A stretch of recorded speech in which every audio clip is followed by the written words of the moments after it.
जय भारत बच्चों। तो आज हम सुपर 3000 एमसीक्यू सेशन के डे 14 में है। आज 14 नंबर का डे चल रहा है और मैं आशा रखता हूं कि आपने अभी तक जो 13 दिन का तीनों सब्जेक्ट का जो सेशन रहा उसमें आपने काफी एंजॉय किया होगा और काफी नई चीजें सीखी होगी और बहुत सारे एमसीक्यूज आपने उस तरीके से किए होंगे जिस तरीके से आपके मेंटर आपको सजेस्ट करते हैं। वीडियो पॉज करके आप पहले ट्राई करते होंगे एमसीक्यू को, फिर आप यहां पे सॉल्यूशन देखते होंगे। आपको यही चीज तीनों सब्जेक्ट में फॉलो करनी है बच्चों।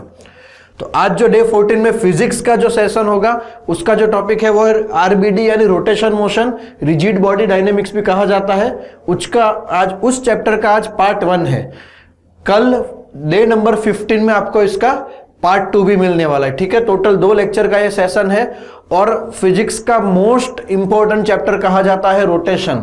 उसके 2-3 रीजन है। सबसे पहला रीजन, फिजिक्स की जो शुरुआत है मैकेनिक्स, उस पूरे मैकेनिक्स का सार है इस रोटेशन में।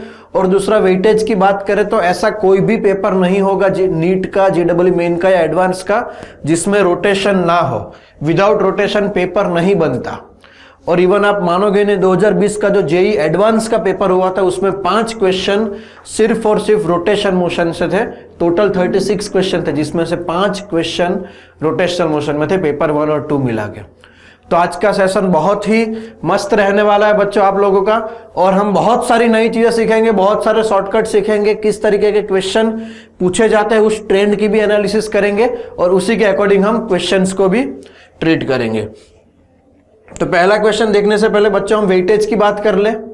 अगर पूरे टॉपिक को अच्छे से देखा जाए तो हम 5 से 6 पार्ट में बांट सकते हैं, मोटे मोटे पार्ट करें तो। सबसे पहला जो पार्ट होगा वो होगा मोमेंट ऑफ इनर्शिया, उसके बाद होगा टॉर्क,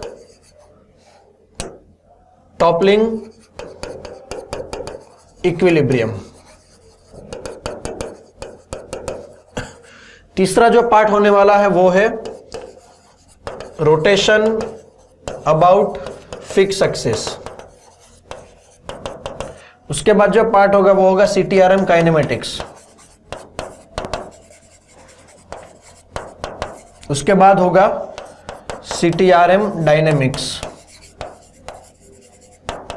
इन दोनों में ही रोलिंग मोशन भी आ जाती है बच्चों। CTRM stands for cumulative translation and rotational motion. ठीक है, उसके बाद जो लास्ट टॉपिक होगा वो है angular momentum L and it's conservation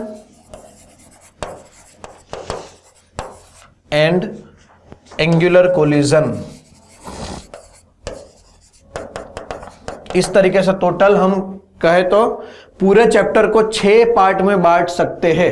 अब प्रायोरिटी की बात की जाए बच्चों, ऐसा कोई क्लेम नहीं कर सकता मैं अभी तक के ट्रेंड की बात कर रहा हूं। प्रायोरिटी और ट्रेंड की बात की जाए तो सबसे इंपॉर्टेंट टॉपिक है मोमेंट ऑफ इनर्शिया।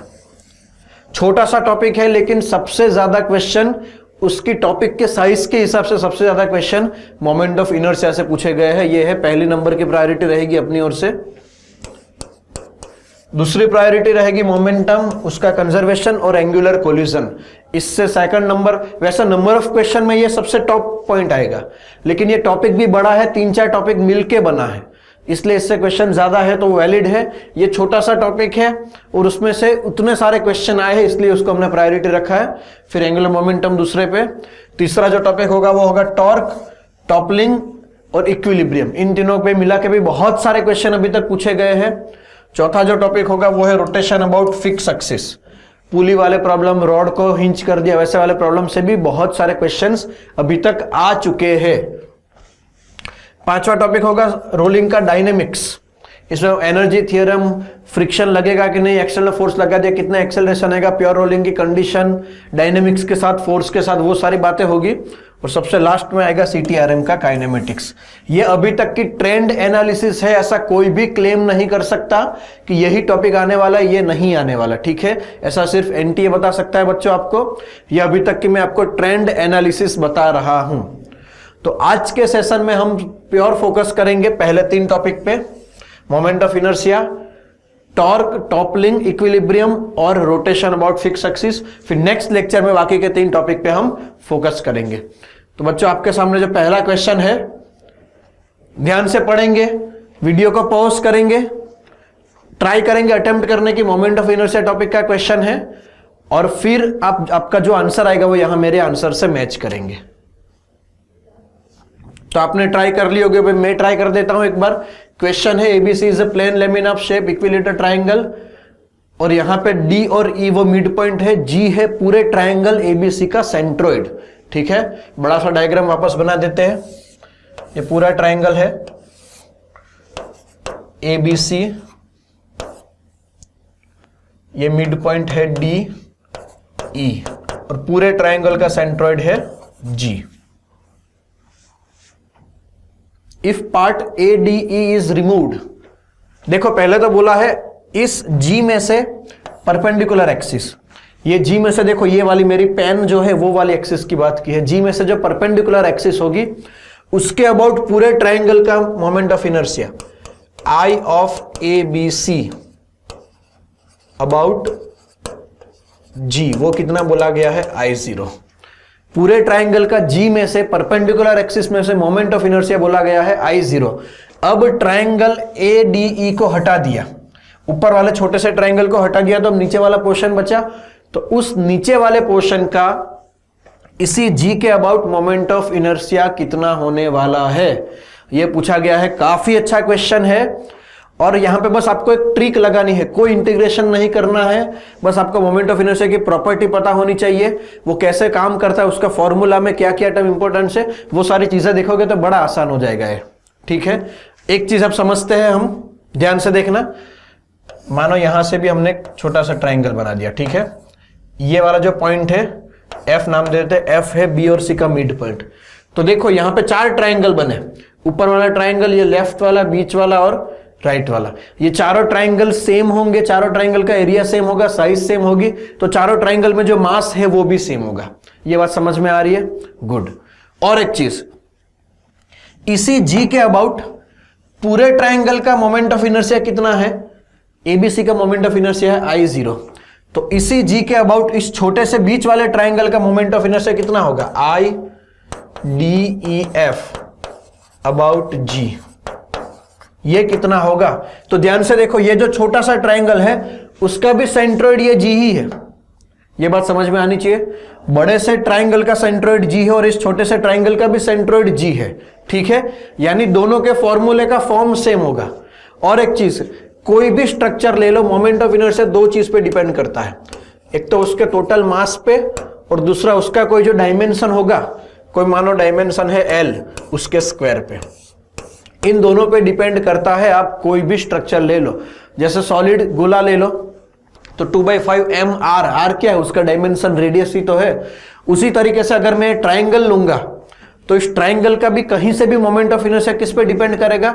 उस ट्राइंगल के मास पे, और जैसे ये इक्विलेटरल ट्राइंगल है तो इसकी साइड लेंथ पे डिपेंड करेगा, ठीक है। फिर प्रोपोर्शनलिटी कांस्टेंट कोई भी आ सकता है, ठीक है, ये बात समझ में आ रही है। कोई भी स्ट्रक्चर ले लो, मोमेंट ऑफ इनर्शिया 2 चीज पे डिपेंड करता है, मास और उसकी साइज का कोई भी एक पैरामीटर होगा उसके स्क्वायर पे।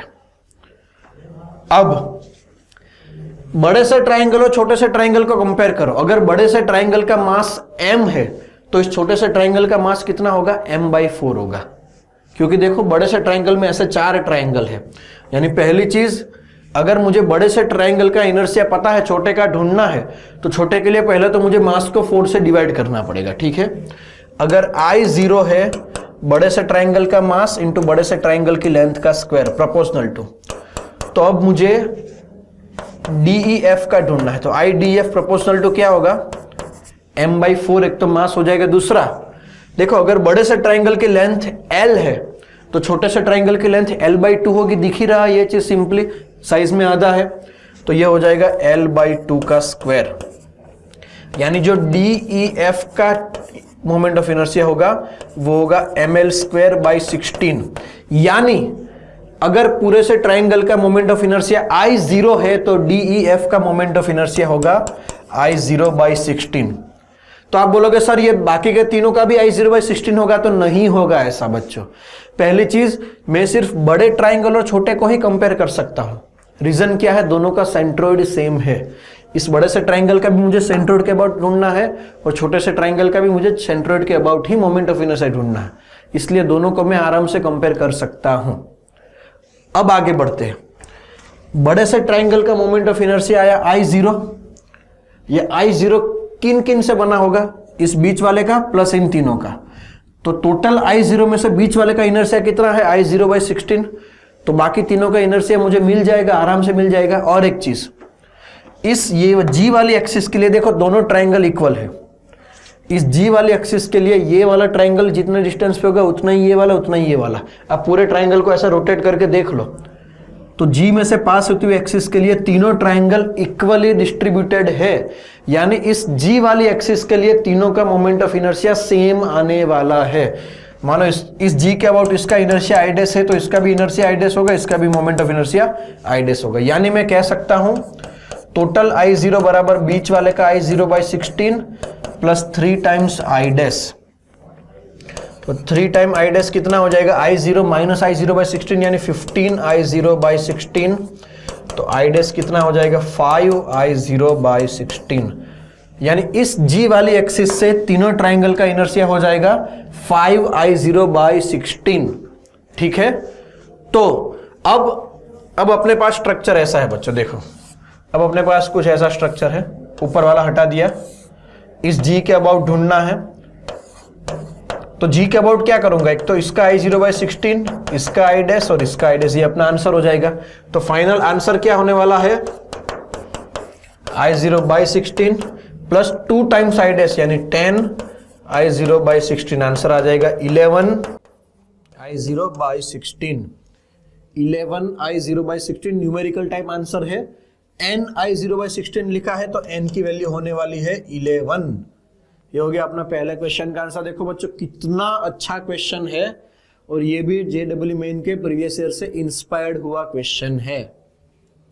नेक्स्ट क्वेश्चन ध्यान से देखेंगे। Moment of inertia important topic मैंने आपको पहले से बता दिया, तो उसके हम बहुत सारे क्वेश्चन देखने वाले हैं। ठीक है, और जितनी भी वेराइटी लग सकती है वो सारी वेराइटी की बात करेंगे। 3 solid sphere each of mass m diameter d are stuck together such that line joining center from equilateral triangle of side D। सीधी बात है, 3 गोले को हमने अगल बगल में ऐसे अरेंज कर दिया। तीनों के सेंटर को जोड़ने वाली जो ट्राइंगल बनेगा वो इक्विलेटरल होगा, और वो किसके बराबर होगा? 2r डायमीटर के बराबर हो जाएगा, जिसको यहाँ पे D बोला है। रेशियो ऑफ I0/IA, जहां I0 क्या है? Moment of inertia about centroid. मानो ये बीच का सेंटर है, इस ट्राइंगल का सेंटर है ये, तो इसके अबाउट जो मोमेंट ऑफ इनर्शिया होगा वो है I0। मैं इसको रेड पेन से लिखता हूं या ब्लू, ताकि आपको दिख सके। ये इसके अबाउट जो होगा वो है I0, और IA है यहां, इस पॉइंट के अबाउट है IA। मुझे दोनों को कंपेयर करना है, हो जाएगा कंपेयर। IA ढूंढ लेते हैं। IA तो ये गोला 1 2 3, तो IA में गोला 1 का इनर्शिया, गोला 2 का इनर्शिया, गोला 3 का इनर्शिया। गोला 1 का कितना होगा? 2/5 mr², क्योंकि उसके तो सेंटर से ही IA से ये वाली एक्सिस जो परपेंडिकुलर आपकी ओर आ रही है, स्क्रीन की ओर आ रही है, कैमरे की ओर आ रही है, वो वाली एक्सिस। और 2 और 3 की बात करते हैं तो देखो 2 का यहां से 2/5 प्लस मुझे ये वाला पैरेलल एक्सिस थ्योरम लगाना पड़ेगा। ऐसा ही 3 का यहां से 2/5 वाला, फिर यहां से यहां पैरेलल, यानी दोनों का सेम होगा। यानी मैं 2 टाइम लिख सकता हूं, 2 टाइम्स खुद के सेंटर के about 2/5 mr² plus m parallel axis 2r distance की लगानी है। ठीक है, यहां से यहां 2r डिस्टेंस की लगानी है, तो ये कितना आने वाला है बच्चों? 2/5 mr², अंदर मल्टीप्लाई करते हैं 4/5 mr² प्लस 8 mr²। 8 होगा ना, 4 और यहां से 2 मल्टीप्लाई होगा 8, तो ये कितना हो गया? 6 mr²/5 प्लस 8 mr², तो ये हो गया 46 mr²/5। ये किसके अबाउट हो गया? A के अबाउट। अब सेंट्रोइड O के अबाउट बात करते हैं, ट्राइंगल का सेंट्रोइड। ध्यान से देखेंगे, ये डिस्टेंस है 2r, तो ये टोटल ये डिस्टेंस कितना हो जा? √3/2 इंटू 2r, और सेंट्रोइड यहां पे है। ठीक है, तो ये वाला डिस्टेंस कितना होगा? उसका 2/3, तो ये वाला डिस्टेंस हो जाएगा ये वाला √3/2 2r इंटू 2/3, तो 2 गया तो ये आ जाएगा 2/√3r। यानी इस सेंट्रॉइड से ये वाला डिस्टेंस 2/√3r, ये वाला डिस्टेंस 2/√3r, ये वाला डिस्टेंस 2/√3r होगा। तो अब तीनों सेम है, तो इस सेंट्रॉइड के अबाउट में एक गोले का ढूंढ लूंगा, फिर 3 से मल्टीप्लाई कर दूंगा तो सबका मिल जाएगा। ठीक है, तो अब ढूंढते हैं ओ के अबाउट। आई ओ तो मुझे 3 बार मल्टीप्लाई करना है, एक तो खुद के about 2/5 mr² plus parallel axis theorem, इतना डिस्टेंस का लगेगा m इंटू 2r/√3 का स्क्वायर, कोई दिक्कत नहीं है। अंदर मल्टीप्लाई करेंगे 3 को तो 6/5 mr² प्लस 4 इंटू 4, यहाँ पे 3 तो 3 हो जाएगा कैंसिल, तो 4 mr², तो ये कितना हो जाएगा 26 mr²/5, ये हो गया IO। अब पूछा क्या है IO/IA, तो IO/IA करोगे तो IO में आ रहा है 26/5 mr², IA में आ रहा है 46/5 mr², बाई 5 गया mr², 26/46 13/23, 13/23 यहाँ पे अपना आंसर आने वाला है A। देखो ये क्वेश्चन लंबे लंबे है, तो क्या ऐसे क्वेश्चन आते हैं JEE मेन में? क्या इतना लंबा क्वेश्चन पूछा जाएगा? तो ये क्वेश्चन JEE मेन का ही है, प्रीवियस ईयर का है। इतने लंबे क्वेश्चन आते हैं, ये आपको मानना पड़ेगा, मेंटली प्रिपेयर रहना पड़ेगा और उस हिसाब से आपको प्रिपरेशन भी करनी पड़ेगी। ठीक है बच्चों, नेक्स्ट वापस मोमेंट ऑफ इनर्शिया, कोई दिक्कत नहीं है, बड़ी इजीली क्रैक करेंगे इसको भी। Mass per unit area of circular disc depends on distance r दे रखा है। Moment of inertia about passing through centre, वापस वीडियो पॉज करेंगे, खुद से ट्राई करेंगे, आंसर मैच करेंगे, फिर मेरा सॉल्यूशन देखेंगे, तभी आप सीख पाओगे बच्चों। बात समझ में आ रही है? डिस्क की बात करते हैं, डिस्क के सेंटर के अबाउट मुझे मोमेंट ऑफ इनर्शिया ढूंढना है, तो सीधा फॉर्मूला है 2/5 नहीं mr²/2, अगर सेंटर के अबाउट एक्सिस परपेंडिकुलर हो तो। लेकिन वो लगता है जब डिस्क यूनिफॉर्म हो, यहाँ पे डिस्क नॉन यूनिफॉर्म है। डिस्क कैसी है बच्चों? Non uniform. नॉन यूनिफॉर्म होने का मतलब अब मुझे हर एक छोटे छोटे एलिमेंट का अलग अलग गिनना पड़ेगा। यहाँ पे देखो कैसा दिया है, सिग्मा आर पे डिपेंड करता है, आर सेंटर से डिस्टेंस, यानी किसी आर डिस्टेंस पे जो पतली सी रिंग होगी, मान लो मैं आर डिस्टेंस पे ऐसे एक पतली सी रिंग मान लेता हूं, उसको मैं यूनिफॉर्म मान सकता हूं, उसका मैं मास निकाल सकता हूं जिसकी चौड़ाई है dr। तो इस पतली से रिंग का क्या होगा? di क्या होगा? dmr² होगा। dm कितना लिखेंगे? dm लिखेंगे इसका area 2πr dr into sigma r²। Sigma कितना है? a प्लस बी आर, यानी तो यहां पे लिखेंगे 2πr³ a plus B R D R, ये हो गया 2π AR³ प्लस BR⁴ DR, ये हो गया छोटी सी रिंग का इनर्शिया।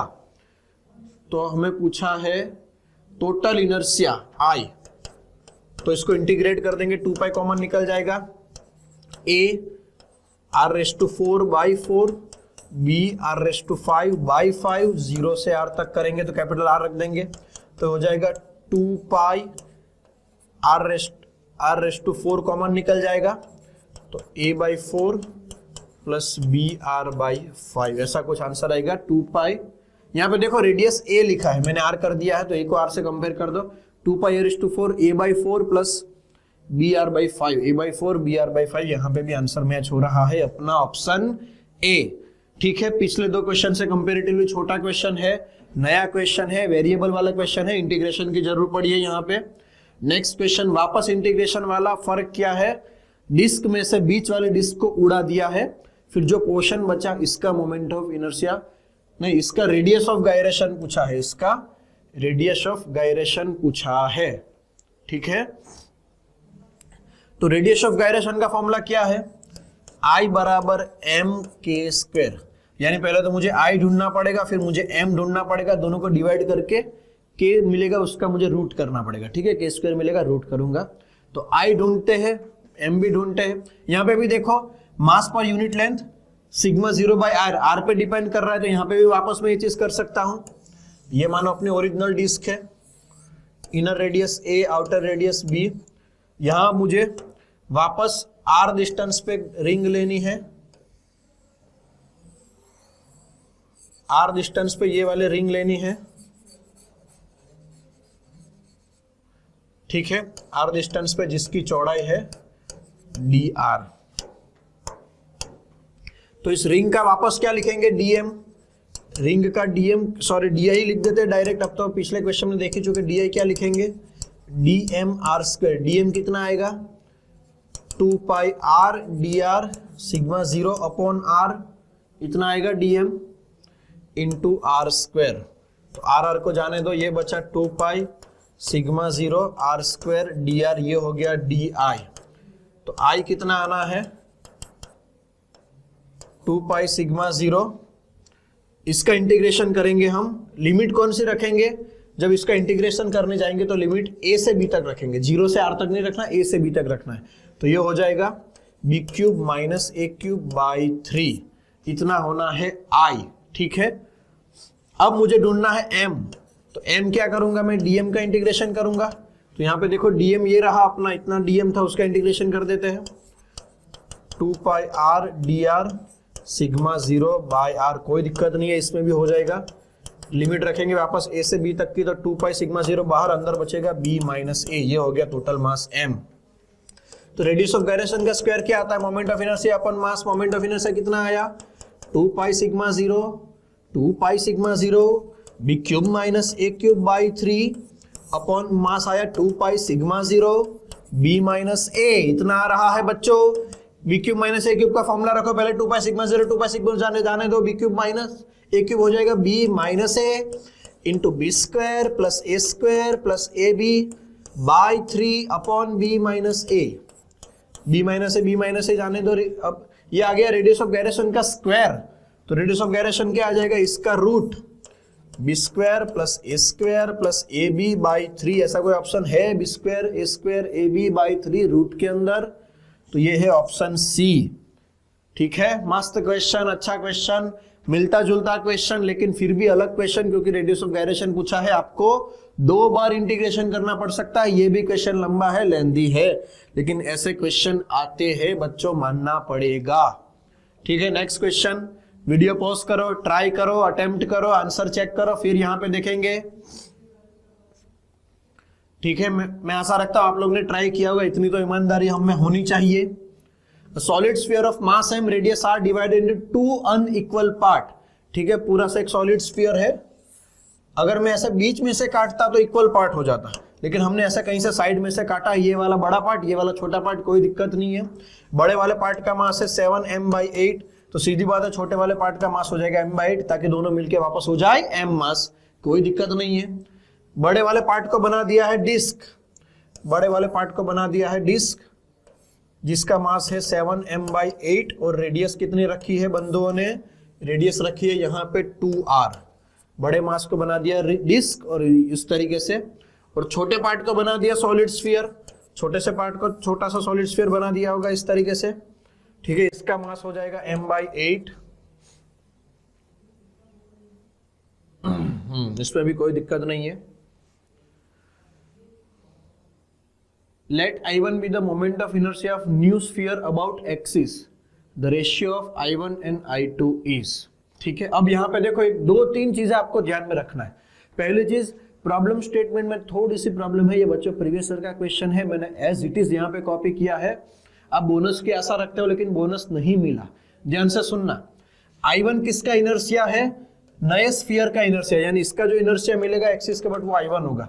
तो I2 किसका है, आपको बोला नहीं गया, ठीक है, लेकिन ये I2 होगा, ठीक है, ये I2 होगा। इन दोनों को हमें कंपेयर करना है, बोला नहीं गया। आप मान सकते हो सर ये भी I2 हो सकता है, लेकिन आप इसको I2 लेके जब I1/I2 ढूंढोगे तो आंसर नहीं मिलेगा, इसको I2 लेके ढूंढोगे आंसर मिलेगा, इसलिए ये क्वेश्चन बोनस नहीं गया।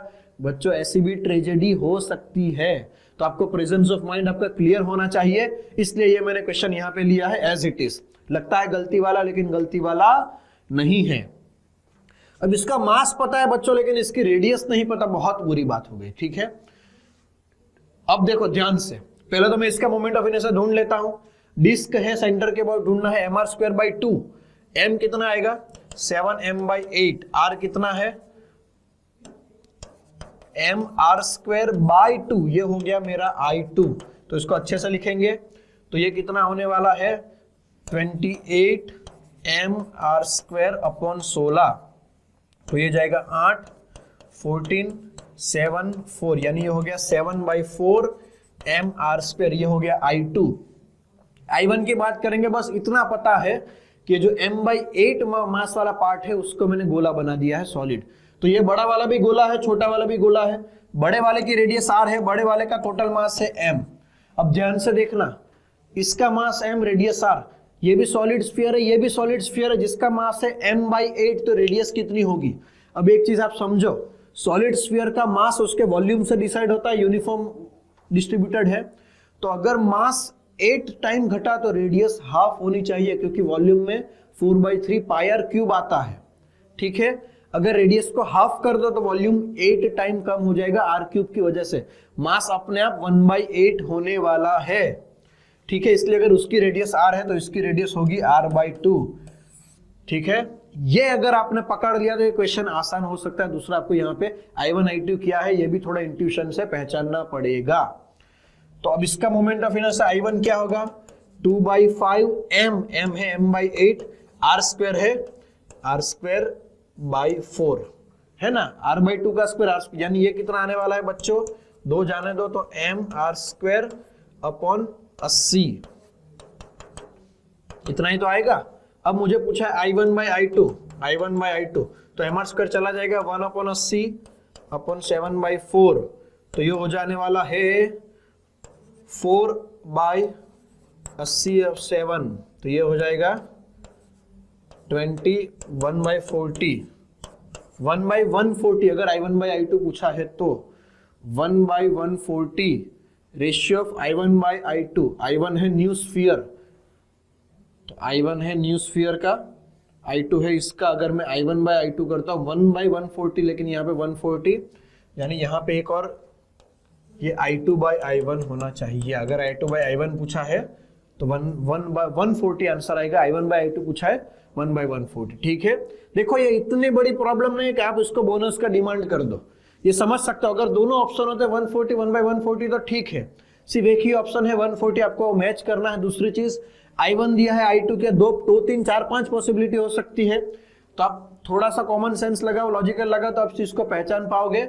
कि I1 इसका है, I2 इसका। I1 जो गोला बना उसका है, I2 जो डिस्क बनाई उसका है। ठीक है, बोनस होना ना होना दूसरी चीज है, हमें यहाँ से सीखने को क्या मिला वो ज्यादा इंपॉर्टेंट है, कैसे रेडियस ढूंढना है वो सारी चीजें हमें थोड़ी सीखनी पड़ेगी। नेक्स्ट क्वेश्चन, वापस ट्रायंगल वाला क्वेश्चन, बहुत अच्छा क्वेश्चन, बहुत इजी क्वेश्चन है, ध्यान से देखेंगे, वीडियो को पॉज करेंगे, ट्राई करेंगे। ठीक है, तो अब देखते हैं यहाँ पे। अब देखो पूछा क्या है, आपने वीडियो को पॉज करके पूरा प्रॉब्लम स्टेटमेंट पढ़ लिया होगा, तो मैं सीधा सॉल्यूशन पे आता हूं। वापस एक ट्रायंगल है, ये उसका सेंटर्ड है, यहां से छोटा सा पार्ट। अब मुझे इस एक्सिस के अबाउट ही ढूंढना है, वापस सेंट्रोइड के अबाउट परपेंडिकुलर एक्सिस से ही ढूंढना है। लेकिन अब ये बीच वाला हटा दिया है, ये बीच वाला हटा दिया, तो अगर पूरे ट्रायंगल का I 0 था तो बीच वाला हटाने के बाद कितना होगा ये हम देख चुके हैं। अगर पूरे ट्रायंगल का I 0 होगा तो बीच वाले का कितना होगा I0/16। तो इसी एक्सिस के अबाउट अब ये 3 बचे, अब ये 3 बचे, पहले क्या था ये वाला हटा दिया था, ये 3 बचे थे। अब इस क्वेश्चन में ये वाला हटा दिया, ये 3 बचे हैं, तो अब नया आंसर क्या आएगा, नया आंसर आने वाला है I0 माइनस I0/16, यानी हो जाएगा 15/16 I0। कोई दिक्कत नहीं है, बहुत इजीली हमने इस क्वेश्चन को क्रैक किया है, बहुत स्पीड में, इसलिए मैंने पहले क्वेश्चन में ज्यादा टाइम दिया था ताकि ये वाले क्वेश्चन को हम इजीली कर सके। नेक्स्ट क्वेश्चन, बहुत लंबा क्वेश्चन, बहुत अच्छा क्वेश्चन, गलती होने के बहुत सारे चांसेस है, ध्यान से देखेंगे। 7 डिस्क रखी है इस तरीके से, मस्त डिजाइन बनाई है, सिमेट्री, बड़ा सा ड्राइंग बना देते हैं। वो 7 डिस्क रखी है, एक यहाँ पे, एक यहाँ पे, एक यहाँ पे, एक यहाँ पे, एक यहाँ पे और एक यहाँ पे। ये उसका सेंटर है, मतलब डिस्क का सेंटर ऑफ मास भी ये होगा, सेंटर भी ये होगा, लेकिन हमें कहां से पूछा है पता है बंधुओं? हमें पूछा है ये वाले पॉइंट से, ये वाले पॉइंट से मोमेंट ऑफ इनर्शिया पूछा है। खतरनाक। बीच से पूछा होगा तो आसान था, हमें ये वाले कॉर्नर से पूछा है। कैसे करोगे? दो तरीके हैं। पहला तरीका, इस वाले पॉइंट पे मानो 1 2 3 4 5 6 7, तो इस वाले पॉइंट से 2 का ढूंढ लो, 1 का ढूंढ लो, 6 का ढूंढ लो, 5 का ढूंढ लो, 4 का ढूंढ लो, 3 का ढूंढ लो। ये तरीका लंबा है, गलती कराने वाला है। रीजन, इस वाले पॉइंट से 3 का डिस्टेंस कैसे ढूंढोगे? इस वाले पॉइंट से 4 का डिस्टेंस कैसे ढूंढोगे? चलो 5 का तो मिल जाएगा, 2r, 6 का कैसे ढूंढोगे? 1 का कैसे ढूंढोगे? समझ में आ रहा है बच्चों? ये तरीका लंबा और गलती कराने वाला हो सकता है, लेकिन हमारे पास एक थियरम है, पैरेलल एक्सिस थियरम। अगर मैं इस पूरे स्ट्रक्चर का सेंटर ऑफ मास के अबाउट ढूंढ लूं, फिर मैं पूरे स्ट्रक्चर का यहां से पैरेलल, देखो एक तो सेंटर ऑफ मास की एक्सिस का ढूंढ लूं, वो बड़ा आसान है। तो फिर ये ढूंढ लिया, तो फिर यहां से यहां का पैरेलल एक्सिस थ्योरम लगा के मैं आसानी से ढूंढ सकता हूं। बच्चों बात समझ में आ रही है? तो सबसे पहले मैं पूरे स्ट्रक्चर का सेंटर ऑफ मास के अबाउट ढूंढने वाला हूं। अगर आप एक एक का इंडिविजुअली इसके अबाउट ढूंढोगे तो तरीका लंबा होने वाला है, गलती करवाने वाला हो सकता है। तो हम पूरे स्ट्रक्चर का सेंटर ऑफ मास के अबाउट ढूंढते हैं। तो पहले 7 की बात करेंगे। तो 7 का तो बड़ा सा प्यारा है 7, क्योंकि जो 7 का सेंटर है वही पूरे स्ट्रक्चर का सेंटर ऑफ मास है, तो उसका कितना आएगा? mr²/2। कोई दिक्कत नहीं है, डिस्क है mr²/2। अब इस पॉइंट के अबाउट मुझे इन 6 का ढूंढना है। देखो 6 के लिए सिचुएशन इक्वल है, तो मैं किसी एक का ढूंढूंगा इसके अबाउट, फिर उसको 6 से मल्टीप्लाई कर दूंगा। तो मानो मैं एक की बात कर रहा हूं, तो एक का इसके सेंटर, खुद के सेंटर के अबाउट कितना होगा? mr²/2 प्लस यहां से यहां मुझे पैरेलल लगाना है और उसको करना है 6 बार। तो 6 टाइम mr²/2 प्लस m2r²। मैंने क्या किया? इस एक नंबर का खुद के एक्सिस के अबाउट mr²/2, फिर मुझे ढूंढना तो इसके अबाउट है, तो इतने डिस्टेंस का पैरेलल एक्सिस थ्योरम लगेगा। ठीक है, अब गलती किए बिना ट्राई करेंगे आंसर लाने की। mr²/2 प्लस 6 को मल्टीप्लाई करेंगे तो 3mr² प्लस 2 का स्क्वायर 4 इंटू 6 24 mr², यानी ये हो गया mr²/2 प्लस 27 mr², यानी ये हो गया 55/2 mr²। यही होगा ना? 25 27 54 1 55/2 mr²। ये आया सेंटर ऑफ मास के अबाउट। अब मुझे यहां से इस पॉइंट के अबाउट ढूंढना है, तो अब मैं फॉर्मूला पूरे स्ट्रक्चर पे एक साथ अप्लाई कर सकता हूं। बच्चों ये हमें समझना है, और ये यहां पे नया पॉइंट है, ध्यान से सुनना। अब मुझे P के अबाउट ढूंढना है, तो I com plus total mass into d² लगा सकता हूं। कॉम के अबाउट कितना है? 55/2 mr²। टोटल मास 7m, ये ध्यान रखना है बच्चों, टोटल मास आने वाला है 7m। ठीक है, इंटू d कितना होगा?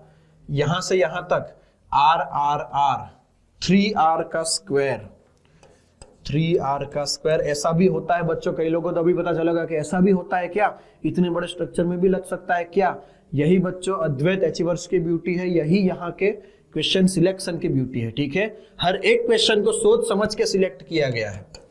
55/2 mr² प्लस ये होने वाला है 9 इंटू 7 63 mr²। इसको अब डबल करेंगे तो 55 mr², इसका डबल 126 mr²/2। 126 और 55 ये हो जाएगा 181 mr²/2। इतना बड़ा सा आंसर आया है 181 mr²/2, option D. Important question, बहुत अच्छा क्वेश्चन, नया सीखने को मिला ऐसा क्वेश्चन।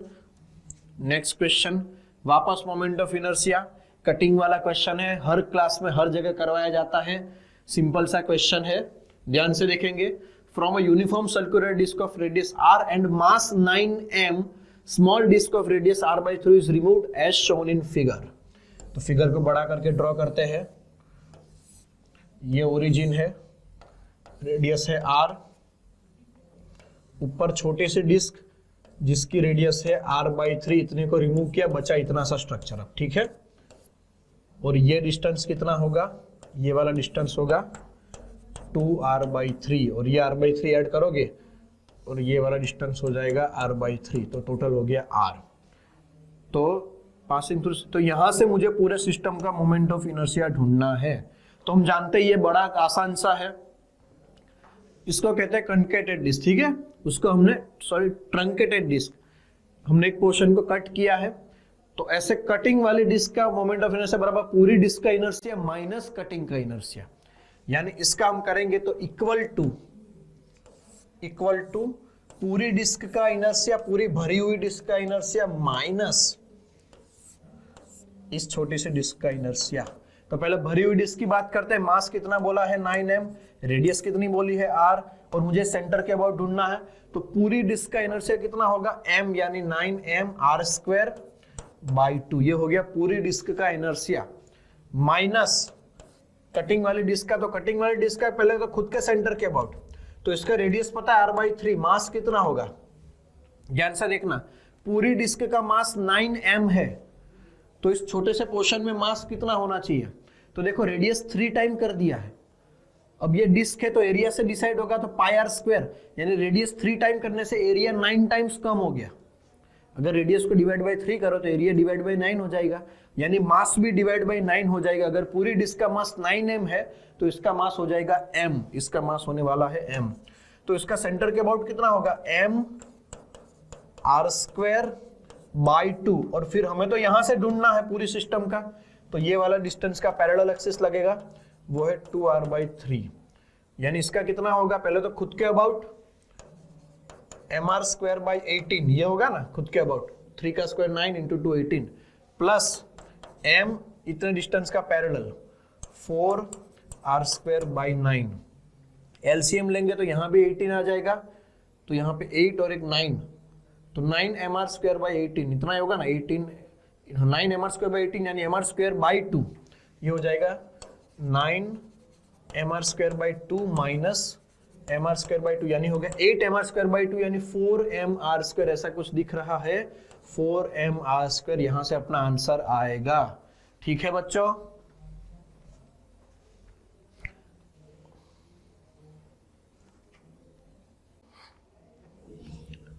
अब ये जो क्वेश्चन है बच्चों वो है टॉपलिंग पे। अब हम मोमेंट ऑफ इनर्शिया खत्म करके टॉर्क, इक्विलिब्रियम और टॉपलिंग पे पहुंच चुके हैं। ठीक है, तो टॉपलिंग का बहुत अच्छा क्वेश्चन है, प्रीवियस ईयर का क्वेश्चन है, और कई लोगों को कंफ्यूज किया था, कई लोगों ने बोनस को भी एक्सपेक्ट किया था, लेकिन प्रॉपर तरीके से समझेंगे तो बहुत ट्रिकी और एक अच्छे और स्मार्ट लेवल का क्वेश्चन है। जिसने भी बनाया होगा बंदा बड़ा स्मार्ट होगा, तभी ऐसा क्वेश्चन वो डिजाइन कर सकता है। ध्यान से सुनना। Consider a uniform cubical box of side A on a rough floor that is to be moved by applying a minimum possible force F at point B above its center of mass। ठीक है, पहले तो इस पर दिया है, मानो ये सरफेस है, एक बॉक्स रखा है जिसकी ये साइड A, ये वाली भी A है, ये सेंटर है, सेंटर से B डिस्टेंस पे एक फोर्स अप्लाई किया है F, और वो मिनिमम फोर्स देखो यहां पे लिखा है अप्लाइंग मिनिमम पॉसिबल फोर्स। ठीक है, the maximum value of B/A/100 for a box not to topple before moving, मतलब बॉक्स मूव करना चाहिए लेकिन टॉपल नहीं करना चाहिए। ठीक है, ये पहली चीज। तो मिनिमम फोर्स बोला है मूव करवाने के लिए, और टॉपल भी नहीं होना चाहिए, यानी पहले तो मान लेते हैं फोर्स लगा है μmg।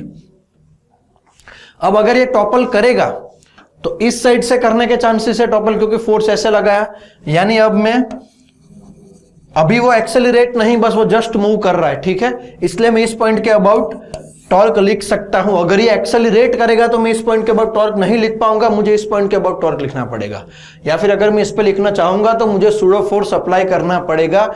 ये चीज भी पता होनी चाहिए, जो कई बच्चों को नहीं पता रहता। वो टॉपलिंग मानता है, यहां से टॉर्क लिख दो, गलत है। अगर सिस्टम एक्सेलरेट करती है तो सेंटर ऑफ मास से टॉर्क लिखना प्रिफरेबल होता है। यहां पे सिस्टम जस्ट स्लाइड कर रही है, क्योंकि अपना फोर्स भी μmg है और पीछे जो फ्रिक्शन लगेगा वो भी μmg होगा, टोटल फोर्स 0 हो जाएगा। ये जस्ट एक्सेलरेट, जस्ट स्लाइड करेगी, यानी यहां से टॉर्क लिख सकता हूं मैं। अब बोला है टॉपल नहीं करना चाहिए, तो अगर वो टॉपलिंग करने की टेंडेंसी में होगा तो यहीं से नॉर्मल भी पास होगा और यहां mg लगेगा। तो देखो इस पॉइंट के अबाउट में टॉर्क लिखूंगा तो फ्रिक्शन और नॉर्मल का टॉर्क तो चला गया, फिनिश। अब टॉपल नहीं करना चाहिए, तो इस पॉइंट के अबाउट mg का टॉर्क ज्यादा होना चाहिए, f का कम होना चाहिए, ये चीज हमें अच्छे से पता है। तो पहला चीज f बराबर म्यू mg, पहली इक्वेशन बनेगी f बराबर म्यू mg।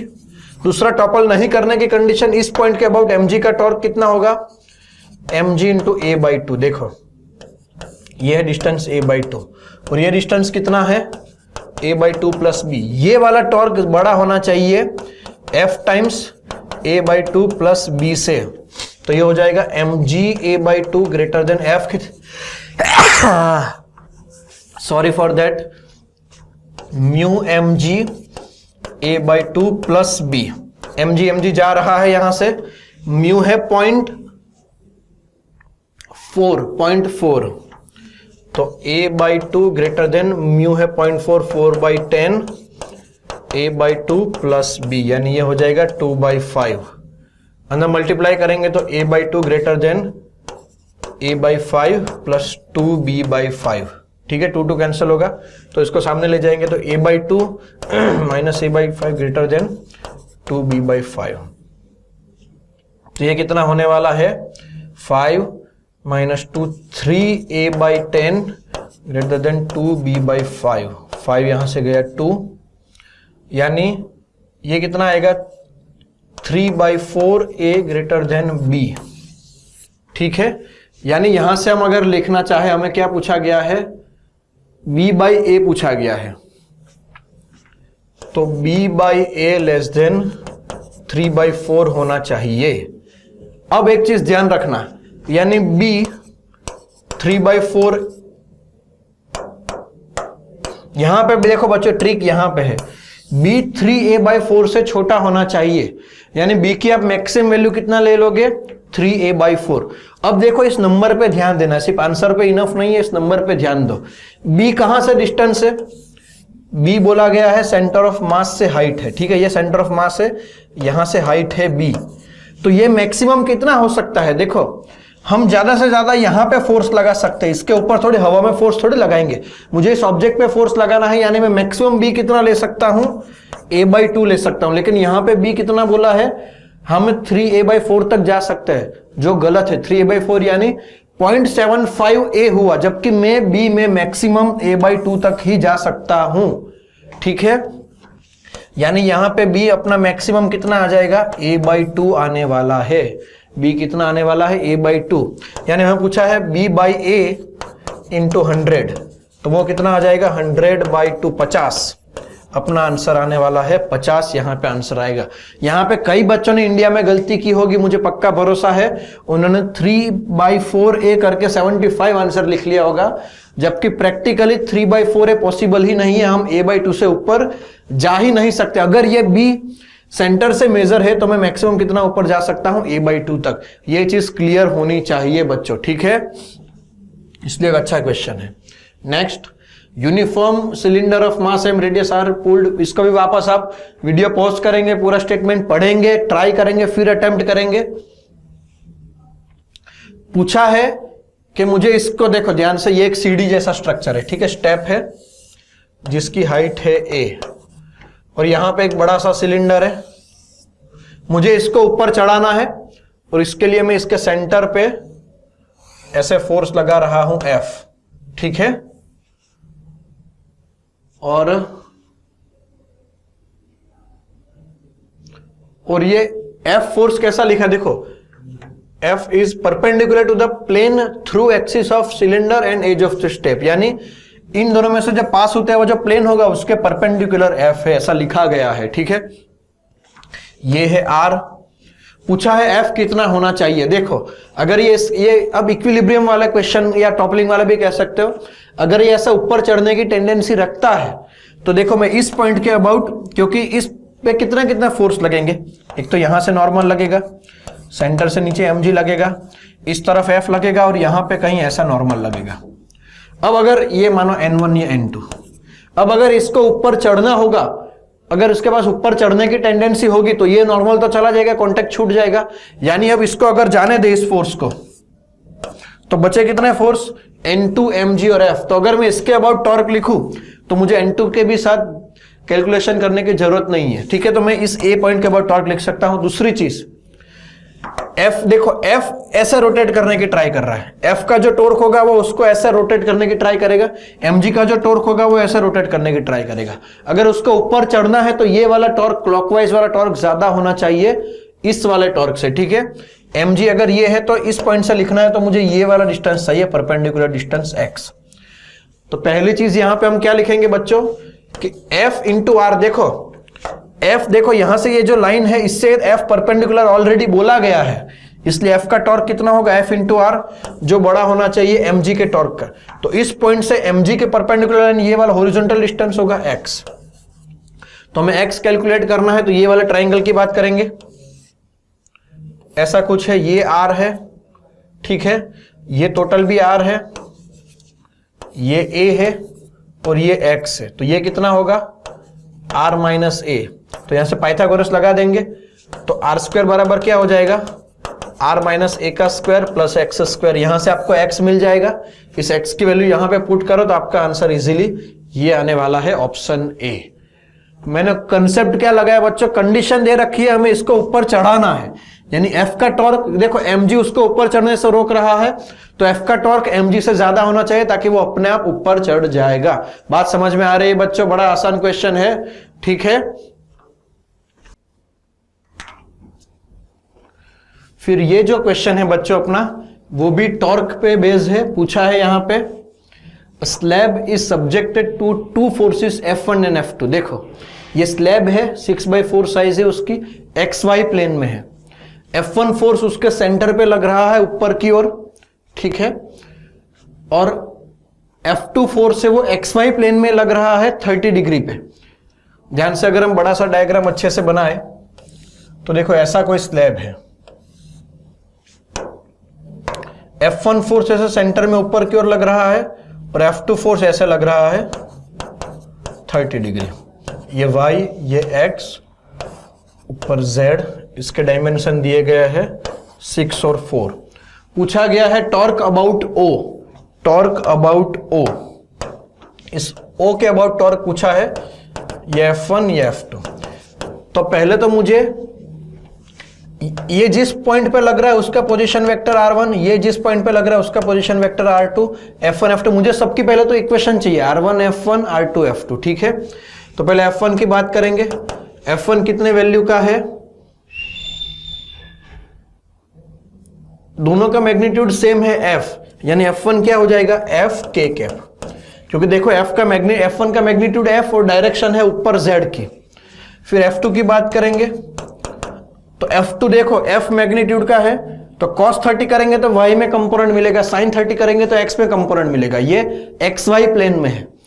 तो cos 30 करेंगे तो √3/2f, ये y में मिलेगा माइनस, पहले x का लिखते हैं, sin 30 करेंगे तो minus f/2 i cap minus √3/2f j cap, ये मुझे मिल गया f। देखो sin 30 करूंगा तो माइनस x में अंदर की ओर मिलेगा, cos 30 करूंगा तो इस तरफ लेफ्ट साइड मिलेगा, ये मुझे मिल गया F1 F2। R1 की बात करते हैं, R1 तो इस पॉइंट के कोऑर्डिनेट क्या होंगे, ये वाली लेंथ 2 है तो x का कोऑर्डिनेट 2 और ये वाली लेंथ 3 है तो ये y का कोऑर्डिनेट है 3।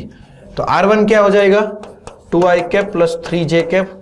R2 के कोऑर्डिनेट क्या है, ये वाली लेंथ कितनी है 6, तो 6j कैप। अब मुझे टॉर्क चाहिए तो R1 cross F1 plus R2 cross F2। तो R1 क्या होगा, यहां पे R1 हो जाएगा बच्चों 2i plus 3j cross F1 कितना है Fk, R2 कितना है 6j क्रॉस, ये पहले वाला हो गया। अब दूसरे की बात करेंगे, 6j cross minus f/2 i cap minus √3/2f j cap, इतना ही होना चाहिए, है ना, ठीक है। अब क्रॉस करेंगे तो i क्रॉस k कितना आएगा, i क्रॉस के माइनस j यानी माइनस 2fj। फिर इन दोनों का cross j cross k i तो प्लस 3fi। यहां पे j क्रॉस i का क्रॉस माइनस k, तो माइनस माइनस प्लस हो जाएगा प्लस 3f के, और जे क्रॉस जे का टॉर्क जे क्रॉस जे करेंगे तो 0, यहां से F कॉमन निकलेगा तो आंसर बचेगा 3i minus 2j plus 3k, 3i minus 2j plus 3k और F common, 3i minus 2j plus 3k और F कॉमन, ये अपना आंसर आएगा। छोटा सा क्वेश्चन है, कैलकुलेशन में मिस्टेक हो सकती है, यहाँ पे अच्छे से ध्यान रखेंगे, इस तरीके के क्वेश्चन में हमें डील करना आना चाहिए। नेक्स्ट क्वेश्चन, बहुत अच्छा क्वेश्चन, बहुत स्मार्टली पूछा गया क्वेश्चन है, जिसका हम सॉल्यूशन भी बहुत स्मार्टली करेंगे, ठीक है। L shaped object made of thin rods of uniform mass density is suspended, string is shown, AB बराबर ये और ये दोनों सेम है, angle made by AB with vertical downward. तो अगर मैं इसको देखो, मेरे पास एक रॉड है इस तरीके से L शेप का, अगर मैं यहां से उसको हिंज कर दूं स्ट्रिंग के सपोर्ट से इस तरीके से, तो ये ऐसा थोड़ा टेढ़ा रहेगा, तो ये वर्टिकल के साथ ये कितने एंगल पे होगा ये पूछा गया है हमें, ठीक है। पहली चीज, पहला कंसेप्ट, अगर हम किसी भी चीज को हैंग करेंगे, किसी भी चीज को हैंग करेंगे तो वो कैसे सस्पेंड रहेगी, हैंगिंग पॉइंट के एग्जैक्ट नीचे सेंटर ऑफ मास रहेगा, ये हमें पता है। हम किसी भी चीज को हैंग करेंगे तो हैंगिंग पॉइंट के नीचे सेंटर ऑफ मास रहने वाला है, ये पहला कंसेप्ट है, ठीक है। मानो कोई भी रैंडम ऑब्जेक्ट हमने यहां से हैंग किया है तो सेंटर ऑफ मास इसी लाइन पे कहीं पे होगा, ना यहां पे होगा ना यहां पे, इसी लाइन पे कहीं पे होगा, तभी उसका टॉर्क 0 होगा। यानी पहले तो मुझे इस रॉड का सेंटर ऑफ मास ढूंढना पड़ेगा, कहां पे आएगा, फिर वो एंगल अपने आप निकल जाएगा। तो मैं पहले तो सिंपल L शेप का रॉड ड्रॉ करता हूं, इसका मैं सेंटर ऑफ मास ढूंढता हूं। दोनों L लेंथ के सेम है, यानी इसका सेंटर ऑफ मास एग्जैक्ट बीच में होगा, इसका भी सेंटर ऑफ मास एग्जैक्ट बीच में होगा, तो इन दोनों का सेंटर ऑफ मास यहां पे एग्जैक्ट बीच में होगा। ये बात समझ में आ रही है, ठीक है। ये डिस्टेंस L/2, ये वाला डिस्टेंस L/2, ये वाला डिस्टेंस भी L/2 और ये वाला डिस्टेंस भी L/2, ठीक है। तो देखो इन दोनों के बीच में सेंटर ऑफ मास है, यानी ये वाला डिस्टेंस भी आधा आधा हो जाएगा, तो ये वाला डिस्टेंस कितना होगा L/4, तो ये वाला डिस्टेंस भी कितना होगा L/4। तो मुझे ये वाला ट्राइंगल अब मिल गया, ये वाला ट्राइंगल देखो, ये वाला ट्राइंगल में ये थीटा है, तो tan थीटा कितना होगा, tan थीटा ये सामने वाली साइड L/4 और ये पास वाली यहां से लेके यहां तक की 3L/4, तो ये आ गया 1/3, tan थीटा आ गया 1/3। अब मैं इस चीज को हैंग करता हूं, देखो इस तरीके से हैंग है, तो सेंटर ऑफ मास यहां कहीं पे होगा और ये साइड है तो ये सेंटर ऑफ मास है, तो ये मैंने तो एंगल ऑलरेडी ढूंढ लिया है, tan थीटा कितना है 1/3, ये हम ढूंढ तो चुके, यही तो था। देखो मैं यहां से हैंग किया तो ये सेंटर, ये लाइन सेंटर ऑफ मास वाली लाइन है और ये रॉड का लाइन है, तो देखो इसको ऐसा रोटेट कर दो, तो ये लाइन सेंटर ऑफ मास वाली है, ये रॉड है, तो ये एंगल कितना है tan थीटा बराबर 1/3, ये हमने ढूंढ लिया tan थीटा बराबर 1/3। कितना इजीली हमने इस क्वेश्चन को क्रैक किया है, ठीक है। नेक्स्ट क्वेश्चन, बहुत अच्छा क्वेश्चन है बच्चों, बहुत आसान क्वेश्चन है, ध्यान से देखेंगे। Uniform rod AB is suspended from a point X at a variable distance X from A। एक रॉड है AB, उसको यहां से मैं X डिस्टेंस पे सस्पेंड करता हूं और वो डिस्टेंस में चेंज कर सकता हूं मेरी अपनी मर्जी से।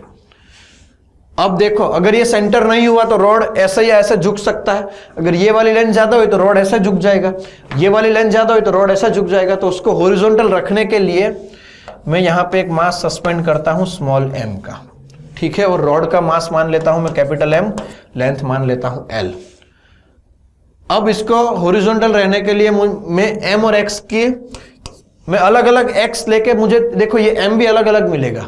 जैसे मानो मैं इसको एग्जैक्ट मिड पॉइंट पे सस्पेंड करता हूं तो मुझे M की जरूरत ही नहीं है, तो हर X की वैल्यू के लिए मुझे M अलग अलग मिलने वाला है, ये पहली चीज। तो अब मैं M और X का अलग अलग वैल्यू नोट कर रहा हूं, फिर मुझे M और X का ग्राफ बनाना है। तो ऐसा ग्राफ बनाना है कि स्ट्रेट लाइन मिले, तो मुझे इनमें से किन का ग्राफ बनाना पड़ेगा कि स्ट्रेट लाइन आए, ये क्वेश्चन है, ध्यान से सुनना।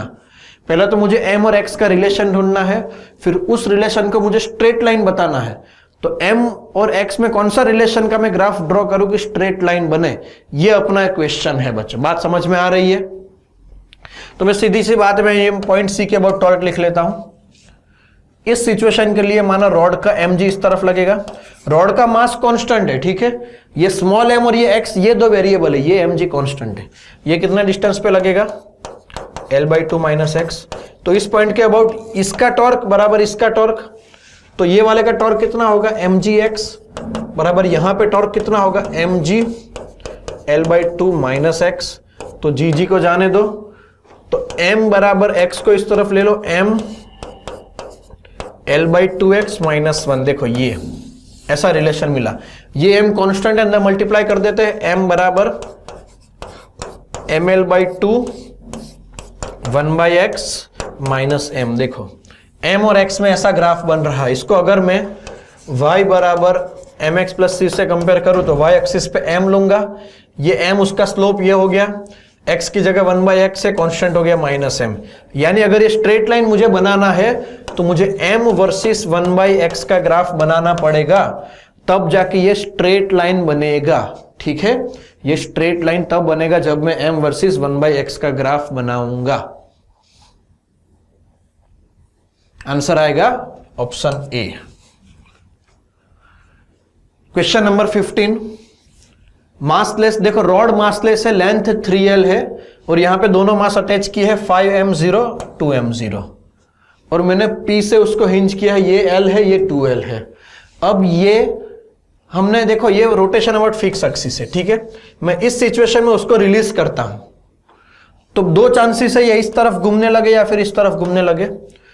तो उसको रिलीज करने के बाद जस्ट आफ्टर उसका अल्फा कितना होगा ये मुझे ढूंढना है। सिचुएशन कुछ ऐसी है, ये रॉड है, ये पॉइंट P है, ये डिस्टेंस L, ये डिस्टेंस 2l, ये मास है 2m और ये मास है 5m।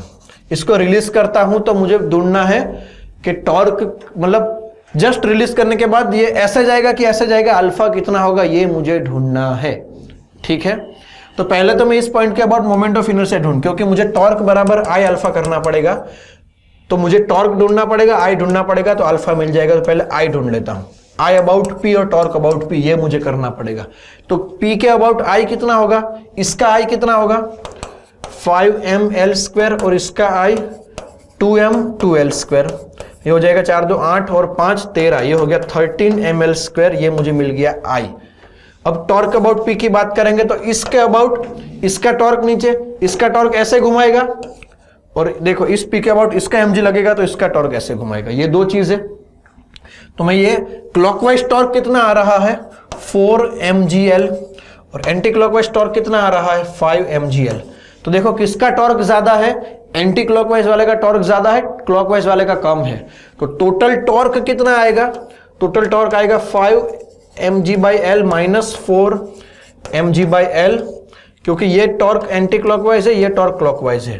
तो टोटल टॉर्क कितना हुआ mgl, इतना टोटल टॉर्क हुआ किस डायरेक्शन में, एंटी क्लॉकवाइज, बराबर moment of inertia 13ml² into alpha, ml को जाने दो, तो अल्फा कितना आएगा g/13l, अल्फा आएगा g/13l, ये अपना आंसर आएगा, ठीक है। g/13l ये अपना आंसर होगा।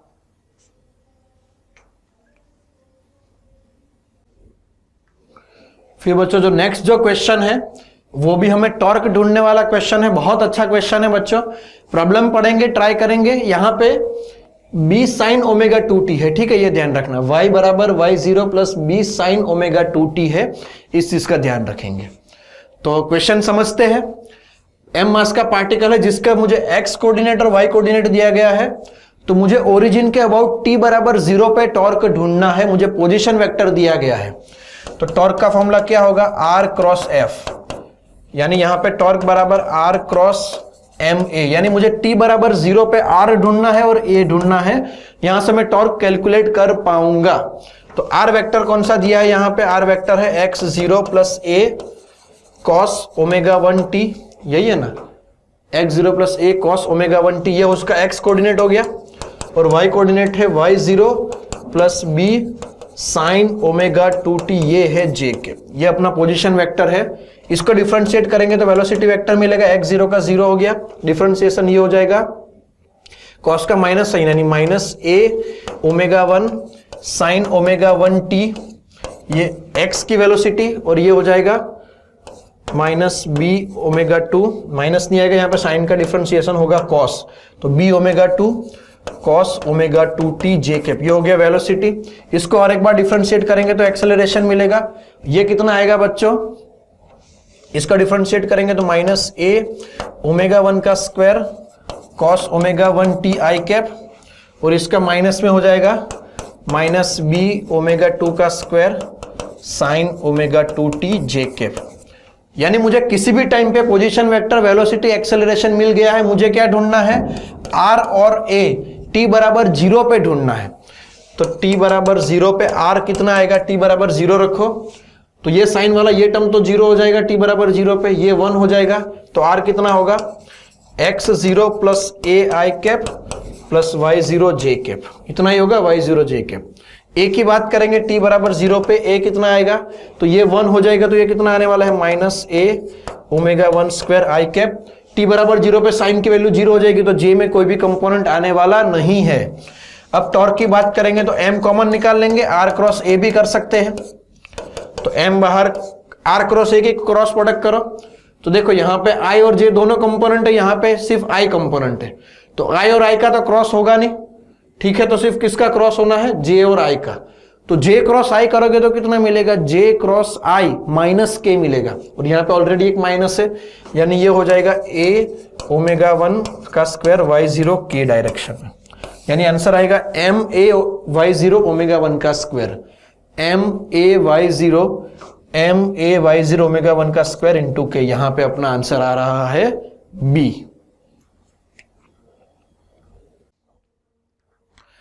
तो बच्चों ये रहा आज का सेशन। हमने आज के 15 क्वेश्चन बहुत अच्छे से हमने यहाँ पे क्लिक किए, बहुत अच्छे से हमने उसको हैंडल किया है। मैंने पूरी ट्राई की है कि मोमेंट ऑफ इनर्शिया में, इक्विलिब्रियम, टॉर्क, टॉपलिंग में जितने भी पॉसिबल केसेस है, जितने भी इंपॉर्टेंट केसेस है, उन सबको हम कवरेज कर सके, और जहां जहां भी जैसे भी हिंट की जरूरत पड़ती है हम आपको देते रहते हैं।